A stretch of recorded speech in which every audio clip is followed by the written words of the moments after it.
There was a house at the edge of town that had long been forgotten. Whispers drifted through the community, stories of a family that once lived there, mysteriously vanishing one night without a trace. The faded paint and cracked windows wore the years like a shroud, its presence a constant reminder of events that lurked in the shadows. The locals called it the Wraith House, a place where the wind seemed to carry secrets only it knew. One stormy evening, a group of friends sought adventure, fueled by the thrill of ghost stories shared over flickering campfires. Emma, Greg, Sarah, and Mike parked their car on the dirt road that led to the house, charged by youthful bravado. The moody sky mirrored their apprehension as they made their way to the creaking front door, pushed it open with a reluctant groan, and stepped into the suffocating atmosphere of decay. A musty scent enveloped them, mingled with the dampness that seeped from the walls. "This place is a dump," Greg mocked, his voice echoing within the hollow structure. It offered an eerie melody of creaks and murmurs, as if the house were alive, observing intruders not seen for decades. Ignoring the unsettling sensation crawling up their spines, they ventured deeper. Faded family portraits lined grimy walls, faces obscured by time and neglect. Whispers rode the draft openly now, like hushed secrets yearning to be heard. "Did you hear that?" Sarah whispered, her eyes darting towards a shadow flitting across the hallway. "Just the wind," Mike reassured, though the tremor in his voice betrayed his unease, yet curiosity would not let them turn back. They found themselves at the foot of a grand staircase, its banister thick with dust, leading to what appeared to be the heart of the haunting. "Let's check upstairs," Emma suggested, her breath hot with both excitement and fear. As they ascended, the air thickened, an invisible weight pressing down upon them, suffocating their voices. At the top, another corridor stretched before them, painted shadows flickering against the walls like spectral dancers. A door stood ajar, inviting them to step inside with the promise of secrets long kept. They exchanged glances, adrenaline flooding their veins as they entered the dimly lit room. Inside, they found a child's nursery. Toy dolls with glassy eyes lined the shelves, grotesque in their stillness. "Creepy, right?" Greg chuckled, though his laughter fell flat against the silent dread in the room. Suddenly, one of the dolls tipped over with a soft thud, startling them. "Okay, this is getting weird. Let's go," Sarah urged, the color draining from her cheeks. But the door they had come through slammed shut with an eerie force, refusing to yield to their panicked grasp. The walls seemed to close in, their breaths quickening, the darkness swallowing their light. "Someone's playing a prank," Greg insisted, though the tremor in his voice kicked against bravado. "Open the door!" They pounded against it, their shouts swallowed by the oppressive quiet that lingered thick in the air. Glancing around frantically, they felt it. Watchful eyes, the comforting presence of the unknown turning momentarily hostile. Emma spotted a flicker behind the cracked window, a face maybe, pale and twisted, lingering just out of focus. "Did you guys see that?" she stammered. Panic erupted as the group smashed against the door, desperation flooding their voices as they called for help. But no sound came from outside, only the relentless whispers that grew louder, an ethereal cacophony that clawed at their sanity. And then, silence. A heavy hush fell like a curtain as their frantic pleas dwindled into hopelessness. Emma's breath caught. One by one, her friends began to vanish in the shadows, swallowed by the house like the family before them. "I'm here," Emma screamed, her voice trembling. She dashed to the door, heart racing, and tugged desperately as bile fluttered in her throat. "No!" The door swung wide open, revealing a bleak hallway, empty and entirely still, as if the house had exhaled, allowing her the briefest escape. Cautiously stepping out, she stumbled down the corridor, desperate to find her friends, but the house seemed to morph, the walls twisting, displacing her bearings as fear tightened its grip. Emma dashed down the staircase, her heart pounding against her ribcage. Outside, the storm raged, scattering any light that dared to penetrate the darkness. She threw herself into the night, collapsing into the mud as she gasped for breath. Turning back to the house, its silhouette loomed menacingly against the storm, suffused in dread. The windows appeared to pulse with a ghastly light, flickering as if something were moving just out of sight. She staggered to her feet, dread settling in her stomach. "Guys?" she called behind her, but only silence answered, the chill creeping back up her spine. Then she noticed. The door she had fled through, it swung slowly open, as if beckoning her back inside. But in that moment, the whispers returned, clearer now, carrying the voices of her friends.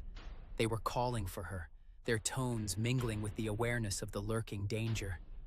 Emma stepped closer, drawn by the irresistible pull, the darkness promising connection, to go back where she had just escaped, to enter that void where they might still be trapped. With one final glance at the raging storm, she turned back, the door creaking wider, inviting her to succumb to the charm of the Wraith House, where the living would merge with the restless. She stepped inside. And outside, the wind paused, the storm dissipating, leaving behind a profound silence as the darkness reasserted its claim. However, the echoes of the past refused to fade into the shadows, intertwining with the cold realities of the present. In the small, tightly knit community of Prince Edward Island, whispers about the case lived like ghosts long after the trial concluded. Many still struggled to reconcile the horror of Shirley Dugay's fate with the idyllic landscape they called home. Years passed, and with each change of season, the stories morphed into urban legends. Locals spoke of Snowball's curse, a lingering dread that encroached when the moon was full and shadows moved under the light of the street lamps. In hushed tones, they recounted how every time a stray cat appeared in the neighborhood, it served as a portent, a reminder of a bygone tragedy that refused to be forgotten. One chilly evening in late autumn, a newcomer named Mia arrived in town. She had left the city behind in search of solace, hoping to embrace the quiet rhythm of island life.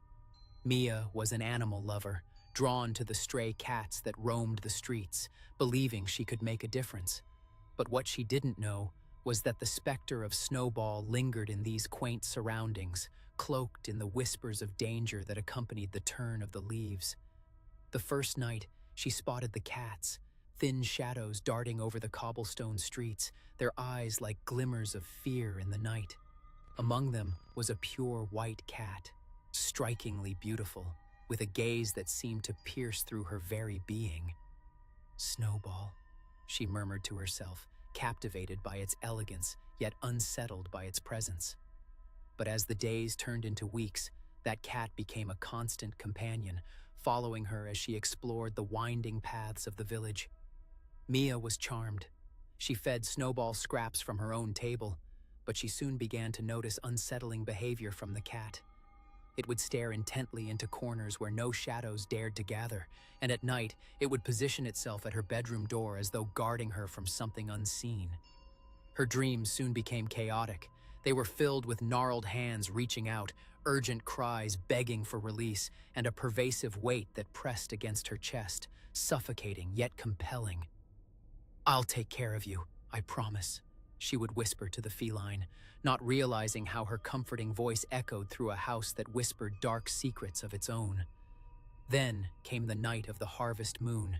An ethereal glow spilled over the town, and the island was alive with hushed excitement.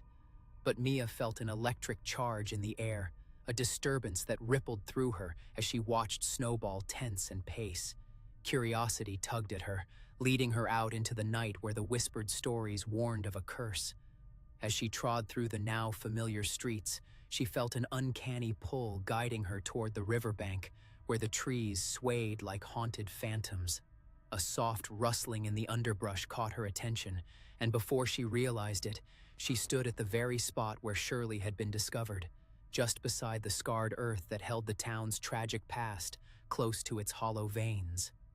Mia knelt, almost compelled, the moonlight illuminating the dark soil, when a cold whisper danced across her ear. "Please let me go." The sound struck her heart with a force that sent her spiraling into a shivering shock. Snowball stood rigid beside her, fixating on the ground, and Mia turned to face her, eyes wide. But then came the rush. An overwhelming sense of dread clawed at her insides, prompting her to rise and retreat. Snowball, however, remained planted, a ghost of intensity as though determined to unearth the buried horrors beneath their feet. Desperation clawed at Mia's throat, urging her to tear the connection she felt forming with the strange cat, the sight of its white fur becoming stained by the shadows of memory. "No more," she breathed, backing away. But it was too late. The whispers surged, dark curls of sound wrapping around her like tendrils of fog. "Let me go," they echoed, and the world spun as she felt the air thicken, suffocating her reality. In that moment, the ground beneath her began to shift, stirring alive with memories. The moon wept, casting droplets of silver light, and as she turned to run, it was not just her feet that flew but her heart, an instinctive need to escape the haunting pull of what once was. Yet, Snowball lunged, yowling in a voice submerged in sorrow and wrath, and mirroring it came a chorus, many voices, all intertwining, crying out from the depths of the earth. Mia stumbled, falling onto the frost-kissed ground, enveloped in the ethereal cries of those lost. And in that terrifying moment, the history of enduring pain crystallized around her. Menacing figures emerged in her memories, violent deeds replaying through the fogged pain of her consciousness.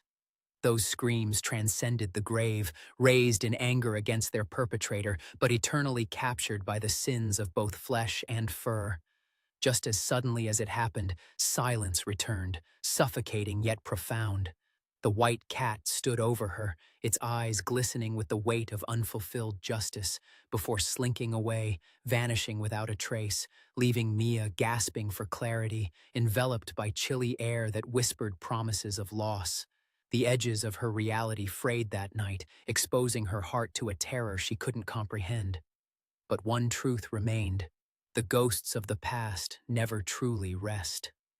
The sun would rise, marking a new day in Prince Edward Island, but the echoes, the memories tied to that haunted earth, would breathe on through the white fur of a spectral cat, until the reckoning it sought was finally fulfilled. In the quiet moments that followed, the town turned, leaving untouched tales beneath their serene landscape, submerged in that eternal shadow. Would anyone ever dare to listen?